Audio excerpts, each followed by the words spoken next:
What is up, guys, and welcome back to my channel. Thank you for clicking on another video. Today we're going to be talking about the first mod that I did to my 2020 Powerstroke. I just picked this truck up about 3 or 4 days ago. I can't exactly remember which one, but I made it 400 miles before I bought new parts. So let's go over the two parts that I just bought. I bought wheels and tires. Now, this is a temporary setup for the Utah winters because I don't want to ruin forces. Oops. I wasn't supposed to tell you guys what's coming to the channel, but that's gonna be our spring setup coming soon. I'm not gonna tell you guys what wheels yet. We'll leave that for a new video. But we went with 22 by 14 TIS wheels, and man, they look incredible. The tires are a 325/50/22 amp tire, which equates out to pretty much a 35-inch tire. We don't have a leveling kit yet, so we rub like really, really bad, like almost to the point where I thought I was gonna rip my fender off of my brand new truck. So we're going to be seeing Kyler at Dependable. He is about 2.5 weeks out on a lift kit. We are going to be doing a ready lift leveling kit, and he will be able to clear these tires with ease, he says. He says we could have even gone with 37s and no cutting, but 35s will do just fine.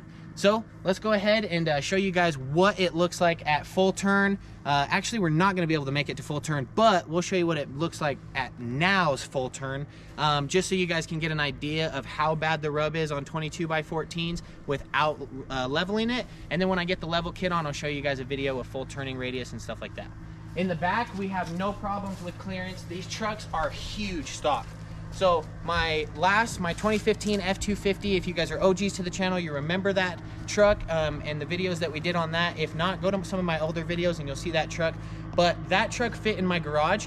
This one does not. So we may have to be building a shop out back to fit this truck in because I don't want it to be sitting out in the snow. Utah winters get pretty harsh, so I'm not gonna be driving this truck to work. That's why I have my Chevy right there. I also have a 2021 Chevy 1500 that will be here in late February or beginning of March. So that'll be coming to the channel. I'm not gonna release any info more than that yet, and I'll show you guys when it gets here. So with that being said, like I'll let you guys decide what you think of these wheels and tires, but I mean, I love this setup. The only reason why I'm going to be going with the Forces is pretty much for the clout and for the gram, but these wheels and tires are going to have to do for the winter. Now, I got these tires and wheels for a killer deal. Thank you, Colton, for hooking it up on these. I traded him my stock wheel and tires, which I listed for $1,000, and he gave me these and took my stocks, and I only had to give him $1,000. So I got a killer deal on these wheels. I could not be happier with them. Great condition, no curb rash, no pitting, no cupping on the tires. I'm super excited. So let's go ahead and dive right into the turning. I wonder how many people are going to be triggered and think that I'm an idiot because I thought that I could fit 22 by 14s with 35s on a stock truck.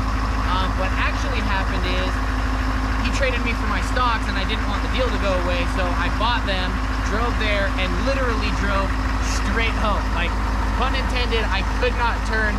If I wanted to turn, I had to like swing out into the far lane and round the corner. I could not go inside lane to inside lane. So let's check out. You want to do it on that side?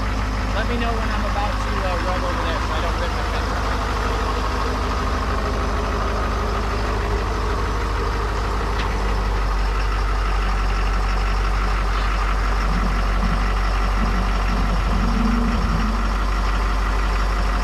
Right there. The steering wheel turned about one full turn, and that's it. Full turning radius is 3 full turns, by the way, so just to get an idea of it. Let's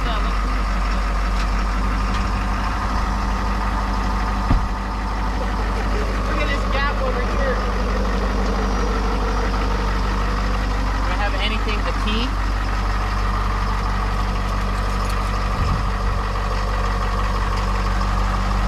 That won't even fit in between there. Oh my gosh. Okay, so if you're thinking of running 22 by 14s on a 2020 Powerstroke, don't do it unless you're gonna get a leveling kit. Like I mentioned, we are gonna be using the Ready Lift leveling kit, 2.5 or 3 inches with the adjustable track bar. So I'm pretty excited for that. Let's go get some rollers now. We got JD over here in his Cadillac. We got Manny and Gio here to help us get rollers and footage of the truck. Yes, so let's go ahead and dive right into it, and we'll see you guys on the next video.